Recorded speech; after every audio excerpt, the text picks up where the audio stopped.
അപ്പോ നമ്മൾ ഇന്ന് പഠിച്ചത് പാത്തുമ്മയുടെ ആടിനെ കുറിച്ചാണ്. അശ്വിൻ, പാത്തുമ്മയുടെ ആടിനെ കുറിച്ച് പറയും.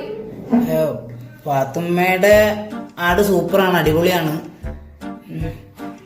പാത്തുമ്മയുടെ ആടിനെ പാത്തുമ്മ കെട്ടിയിടുന്നത് മുറ്റത്തെ മാവിലാണ്. മാവ് നമുക്ക് മാങ്ങ തരുന്നു. പഴുത്ത മാങ്ങയുണ്ട്, പച്ചമാങ്ങയുണ്ട്. പച്ചമാങ്ങ ഉപ്പിൽ തൊട്ട് തിന്നാൻ നല്ല സ്വാദാണ്. സ്വാദിനെ പറ്റി പറഞ്ഞപ്പോഴാണ് ഞാൻ എൻ്റെ അമ്മയെ ഓർത്തത്. അമ്മ ഉണ്ടാക്കുന്ന സാമ്പാറിന് നല്ല രസമാണ്. ആ രസവും കൂട്ടി ഞാൻ ദിവസവും ചോറ് കഴിക്കും. അതുപോലെ അമ്മ ഉണ്ടാക്കുന്ന ചപ്പാത്തിയും നല്ല രസമാണ്. ചപ്പാത്തിക്കുള്ള ഗോതമ്പ് ഉൽപ്പാദിപ്പിക്കുന്നത് പഞ്ചാബിലാണ്.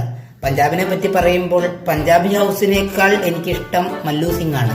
അതിൽ ഉണ്ണിമുകുന്ദനേക്കാൾ നന്നായത് കുഞ്ചാക്കോ ബോബനാണ്. കുഞ്ചാക്കോ ബോബന്റെ എനിക്കിഷ്ടപ്പെട്ട ഏറ്റവും നല്ല സിനിമ ജമുന പ്യാരിയാണ്. കാരണം അതിൽ നമ്മുടെ പാത്തുമ്മയുടെ ആടും ഫ്രണ്ട്സും ഉണ്ട്.